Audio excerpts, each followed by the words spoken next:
Jab control. This is a basic theory. It's focused on two things. One, we want to learn to become masterful at taking away our opponent's jab.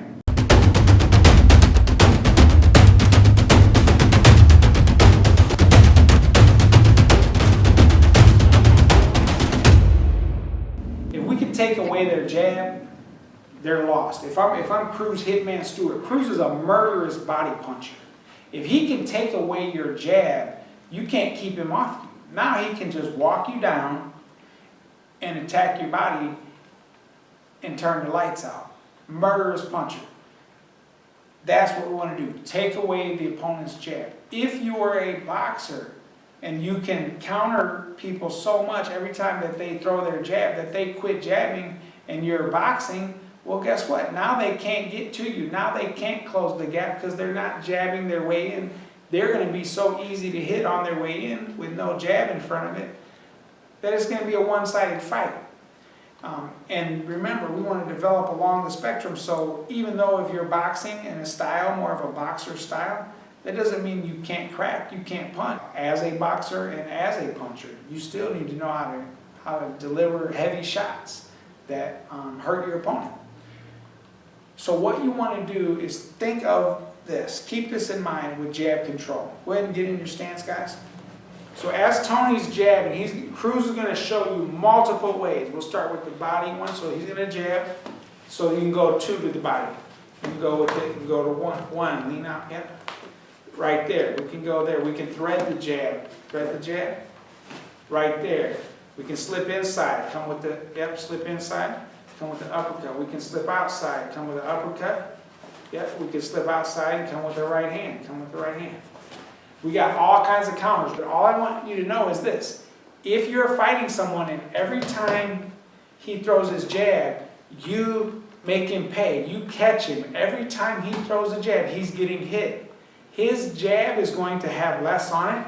He's going to become hesitant to even throw his jab, and as he gets more hesitant, now when we thread the jab, we can even load up on our right hand. We can really sit down and load up because it will be there.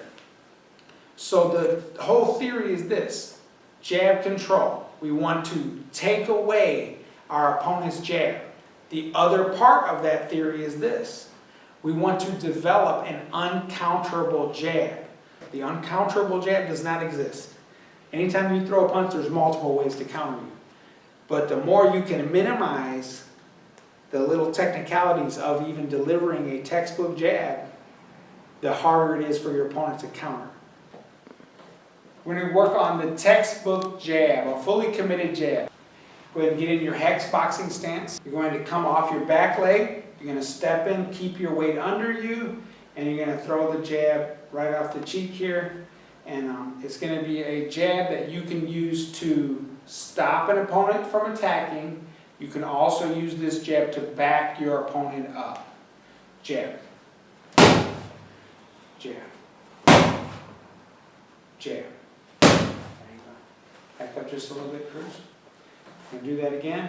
Come off that back leg. I want you to really explode off that back leg and pop that jab. That's it. Now, this jab is very, very difficult to counter. Very difficult. Boom. But nothing's uncounterable, right? I slipped one in on it. All right? There is no uncounterable punch. That jab is pretty close, though. He's got a pretty polished jab. It's a fully committed textbook jab off the back leg. Couple things to watch out for. When you record yourself, I want you to look for these little common errors. One of them is to drop your hand like this when you throw your jab. So if he were to drop it, yeah, he's giving it away. He's telling him, and the guy's going to move his head. He's not going to be there because he's telling him, here it comes. Another one is if this elbow's kicking out while he jabs. If he's flaring that elbow out, same thing. The guy sees that, well, he's going to move. He's going to be there and he's going to move. He's not going to be there to be hit. The other thing is reaching. Guys will leave their back foot in the hole, and they'll reach. Bring your legs and your body under you, like that. Bring your legs in, underneath you. Come off the back leg, bring your legs with you. These are just three of the very, very common things that you want to record. When you record yourself and you watch yourself back, you want to see one time you're focusing, okay, am I telegraphing at all by dropping my hand before I punch? Is my elbow flaring out at all? Am I reaching, or am I bringing my legs under me? Those are 3 things you want to keep an eye on as you record yourself. Textbook jab, we'll throw a couple more. Go ahead. This is the first punch you want to master. That's it. So what you want to do is develop an uncounterable jab, and you want to develop multiple ways to take away your opponent's jab. That is jab control theory. So we're working on the jab. Tony's going to go 1 round of sharpening his jab. Go ahead and work, Tony. Every day when you get in the gym, you want to do at least 1 round sharpening the jab. Remember, we're trying to develop an uncounterable jab. It doesn't exist, but that doesn't mean we don't try to develop it. And you develop that by continually sharpening your jab. It's just like a razor. You just keep sharpening it every day in the gym. The first round you go on the heavy bag, I don't care if you're a seasoned fighter, I don't care if you're a world champion. The first round you do on the heavy bag should be sharpening your jab.